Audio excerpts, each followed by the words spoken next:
Hi guys, today we will learn about how to resize a video in CapCut. This process is simple and easy, and for this we have two ways, and using both ways we can resize videos. The first thing is, open the application and drag video in timeline.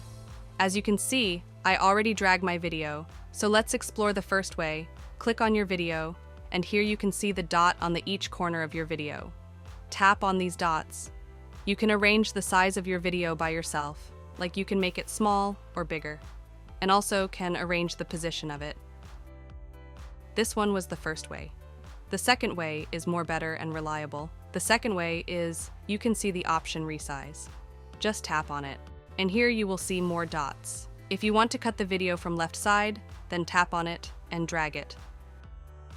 Then your video will be cut from that specific part. Or if you want to cut from the upper or lower, then take your mouse cursor on that dot and arrange it by yourself.